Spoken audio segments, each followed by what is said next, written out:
Disse a minha mão que escrevêssemos, porque escrevendo ou falaríamos como ricos, ou ouviríamos como pobres, ou vice-versa.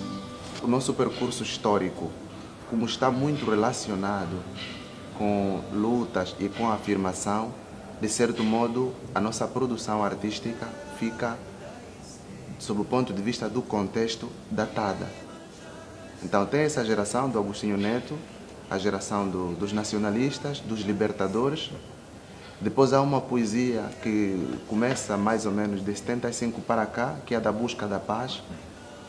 E, naturalmente, quando as armas se calam, há todo um espaço para nos ouvirmos um pouco melhor, até sob o ponto de vista da poesia lírica. É um desafio grande, mas temos realmente na nossa poesia esse aspecto que ligou, que a nossa poesia, como a vossa, como outras, beneficia muito depois da riqueza, desculpa a expressão pesada, imagética do provérbio. As línguas africanas, sobretudo as bantu, dão-se muito por meio dos recursos estilísticos no dia a dia. O povo vive esbanjando recurso estilístico, muitas vezes sem ter consciência disso.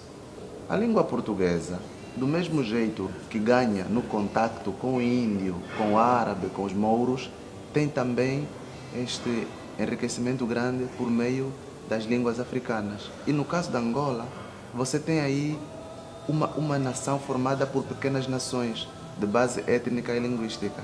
Quer dizer, tudo isto depois vai aparecer sob o ponto de vista social, cultural, estético na nossa produção literária.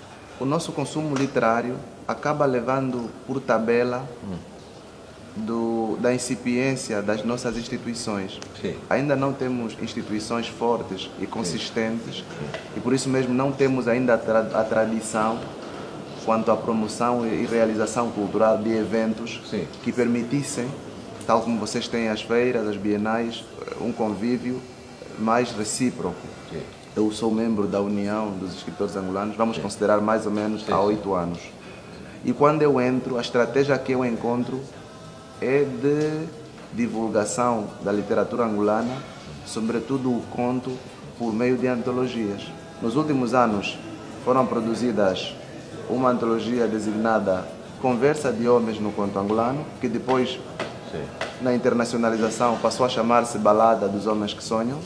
Foi traduzida para hebraico. Eu mesmo integrei a delegação que foi a 26ª edição da Feira do Livro de Jerusalém. Esta mesma antologia foi traduzida para o espanhol e para o italiano e havia intenções de ser traduzida para árabe e inglês. E a grande preocupação é, ok, vamos conquistar outras línguas sem termos feito o trabalho de casa. Um pouco naquele poema, o que me importa falar das flores se meu irmão morre à fome, não é? É um pouco isto, quer dizer, estamos a internacionalizar por meio da tradução, o que é ótimo, mas também seria bom que aquele que já fala a minha língua também tivesse acesso. Aí vamos desembocar no outro problema, que é o da circulação do livro. As estratégias não estão a funcionar de pôr o livro a circular. Mesmo Angola é um país com 24 milhões de habitantes e cada livro que sai 1000 exemplares. Então, por isso que eu defendo que, do mesmo jeito que durante muitos anos o Estado subvencionou o combustível, por questões de pátria, está mais do que visto que o Estado tem que subvencionar o livro. Saltamos de uma economia centralizada do Estado-providência para um capitalismo sem que tenha havido um processo de preparação. Aquilo foi brusco. Da noite para o dia, o Estado que patrocinava tudo, até o jogo de futebol do bairro, largou quase tudo. E então foi um desmame brusco. Aquelas pessoas que têm laços com Portugal, que são publicadas em Portugal, passam a beneficiar da consistência da trilogia que existe entre um eixo que toca editoras, academia e imprensa. Isso depois vai produzir uma redundância. O angolano que não transpuser este crivo para o setor promocional de Portugal acaba ficando na sombra. Nós temos um escritor em Angola, para mim é uma injustiça histórica. Internamente é dos mais premiados, mas ninguém o conhece cá fora. Chama-se João Tala. é médico. João Tala. João Tala, um contista, é da geração mais ou menos de 80, Sim. um contista exímio, um poeta profundo, mas Vou procurar. não é divulgado, sim. João Tala é espetacular. Regresso mais enriquecido do ponto de vista de espírito, do ponto de vista de novas amizades, do ponto de vista das aprendizagens e da coleção de bibliografia. O que eu peço, e eu vou ter que me colocar no lugar de outros autores novos que não têm a oportunidade que eu tenho, é que vocês não desistam desse papel de irmão mais novo.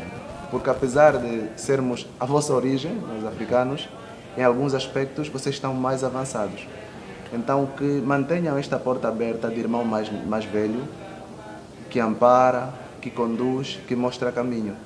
Não desistam de nos ajudar a divulgar a nossa cultura. Nós temos muito que aprender convosco e naturalmente já alguém dizia que fica sempre um pouco de perfume na mão que oferece rosa, não? Muito obrigado.